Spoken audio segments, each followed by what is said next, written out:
Hello students, today we are going to look at searching in arrays.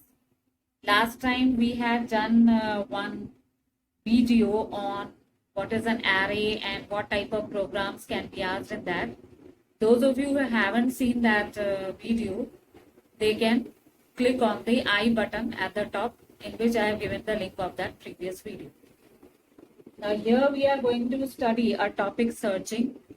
You people must be well aware that although searching was of two types, linear search and binary search, but this year in 2020, the council has reduced the course in such a way that you only have to study linear search, not binary search. So in a way, this becomes easy for you people.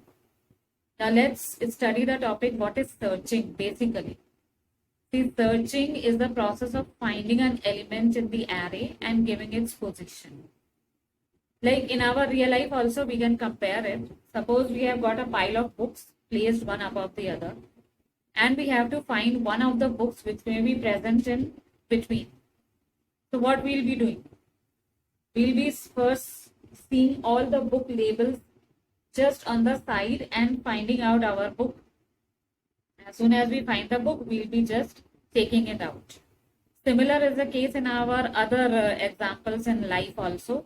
Like if we have to find so many colors, there are so many yellow shades, and you want to find one particular shade of a yellow, you will be first searching each and every shade and comparing with the color that you want. As soon as you get that color, you just immediately pick up that cloth from there. Similar is the case in arrays also.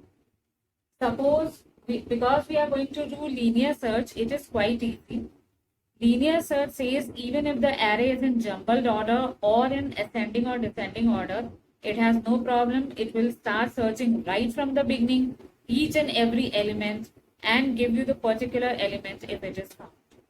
The only disadvantage in this is it is a slow process.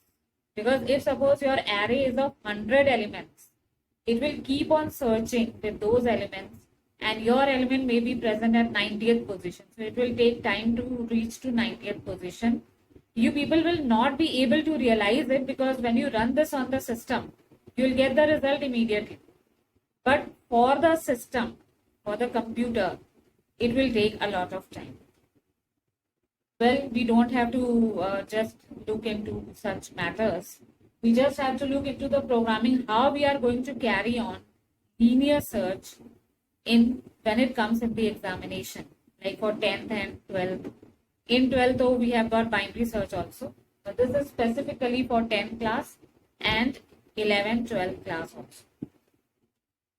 So linear search says, if the definition comes, what is linear search? You will say this searching process works equally well on sorted and unsorted arrays, and it is much slower process as it starts searching right from the beginning till the end of the array, and as soon as the element is found, it gives you the position. So we are going to make a program in which we have got an array of 7 elements. I have stored the elements within curly braces, and I am using scanner so that I can take a number from the user that which element he has to search. Right? So I am declaring here an int n of flag and I. Now here I am going to ask with system.out.println enter element to search.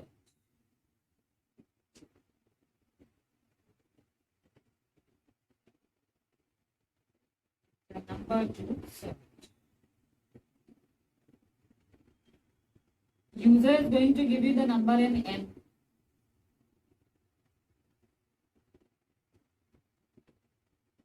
We'll be running a for loop. By for loop, we have to pick up each and every element of the array and compare it with that given number. For I is equal to 0, I less than 7. If I am running less than 7, 1, 2, 3, 4, 5, 6, 7 elements are there. And as I have told you in my previous video also, that the numbering starts from 0 and ends up till 6. 0, 1, 2, 3, 4, 5, 6. So my loop will be less than 7 and starting with 0. I plus plus. I have to compare all the elements one by one with that element present in n. So I'll be writing if m of I is double equal to n. M of I, presently what is the value of I is 0. So m of 0 means 3 will be picked up. It will be compared with your given number. Suppose the number that you have given is 20. 3 is equal to 20. No. But my statement says if it is matching, then turn flag to 1 and break out of the loop.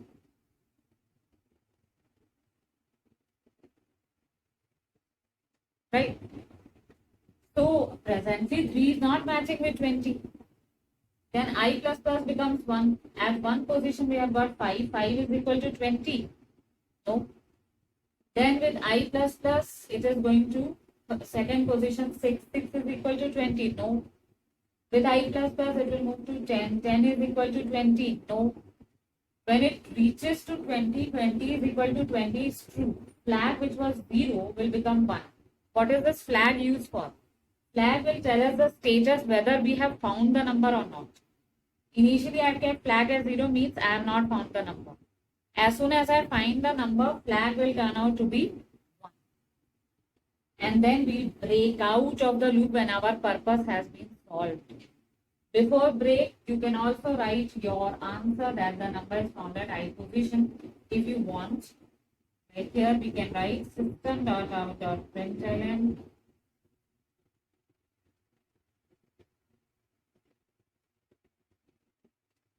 number found at I position.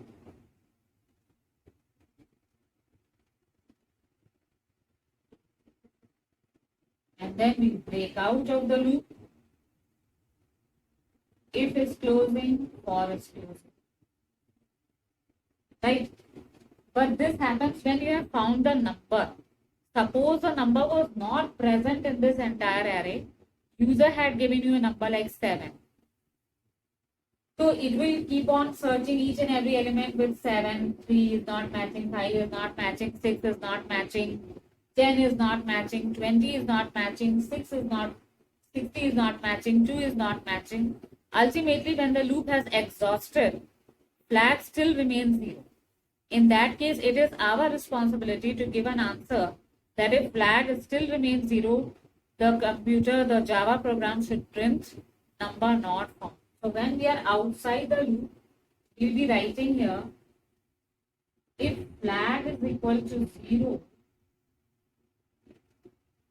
system.out.println not found.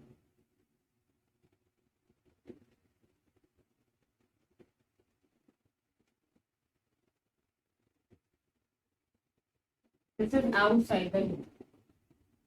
So what we have learned is in linear search, if you have got an array of certain elements and you are using scanner over here, you are asking a number from the user. After taking the number from the user, you are running a loop I is equal to 0, I less than 7. In some cases, you may be finding that instead of 7, the loop runs like this. I less than a dot length I plus plus. This is also not wrong. Length is a property in array which is used to count the total number of elements which are present here. There are 7 elements. So I is equal to 0, I less than 7 and I plus plus. Each and every element, I'm sorry I have written here M, it should be A because my array name was A. So if A of I is equal to M, so each and every element of A array is picked up due to the increased position of I. It will go to each and every position of the array. It will pick up the element and compare it with the number given by the user. At any point, whenever these two match with each other and are equal to each other, flag which was 0 initially will turn out to be 1. And 1 means yes, we have found the number. And with system.out.println, we can write number found at I position. And then we'll break out of the loop. But if suppose we are unable to find that number and the entire array has been searched, flag still remains 0. So outside the loop, it's your responsibility to write if flag is 0, we should write number not found. Now this was the searching only in one. Now let's look at this program in which a question is given that you have to store 10 roll numbers of 10 students and their marks in 2 different arrays. You have to search for a roll number and print the corresponding marks of that roll number. Like if we see here, first roll number has got 90 marks, second roll number has got 40 marks, third roll number has got 30 marks, fourth roll number 60 marks, and so on. So correspondingly, I have given all the marks to all the roll numbers. My question says you have to ask the user which roll number you have to find and give the marks corresponding to that roll number using linear search only. So here flag is 0, I and N. We are taking scanner.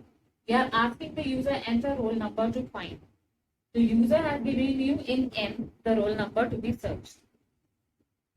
Then for I is equal to 0, I less than R dot N, I plus plus. If R of I, we are going to search with this array, not the marks array. Because the question says we have to search for a roll number. So presently I is 0, R I means at 0th position, first roll number will be taken out and compared with your given roll number. Suppose the roll number that you have given here in N is not matching. Suppose the roll number that you have given in N is 5.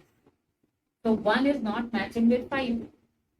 So flag is not going to turn 1. It will again increment the value of I. I will become 1. At one position it has got 2. 2 is equal to 5. No. With I plus plus it will move further and go to second position 3. 3 is equal to the roll number 5. No. I plus plus will become 3. At third position it has got 4. 4 is equal to the roll number that you have given 5. Yes. No. Then I plus plus becomes 5. 5 is equal to 5. Yes. Flag which was 0 initially will turn out to be 1. Yes, I have found the number. But we don't have to print the position. At the fifth roll number, you have got certain marks. 0, 1, 2, 3, 4. 78 is the marks corresponding to fifth roll number. So it will print here marks is plus M of I. So the same position of R of I where you have found the roll number, at that same I position you will be getting the marks. So we will be writing marks is plus M of I. So at fourth position we got fifth roll number. At the fourth position of the marks we will be getting the marks of that particular roll number and we will break out of the loop. Now when we are outside the loop, it is our responsibility that if suppose the roll number is not matching, we should write if flag is 0, roll number not found. So in this way you can get questions that you have to store roll numbers and corresponding marks in 2 different arrays. For 10 students, you have to search a roll number and print the corresponding marks. For this, we have made flag 0, we have kept I, we have kept N for taking the roll number from the user. Then we ran a loop for I is equal to 0, I less than R dot length and I plus plus, and we are comparing each and every roll number with the value N. At the position where it matches with N, flag immediately will turn out to be 1 and we print marks is plus M of I. So that at that corresponding position from the marks array, it can pick up the marks and print in front of you. And then we break out of the loop because our purpose has been solved. If suppose the roll number that the user has given is not found, so outside the loop we have written if flag is 0. So hope these 2 programs are clear to you. One was a simple program in which in only one array we had to find the element and print its position. And you can get questions of this type also. Then search in one array and give the corresponding value from the other array using linear search. So hope you have understood it. If you have understood it, press the like button and subscribe to our channel. We'll come up with more programs. The next video will be on binary search and sorting. Thank you.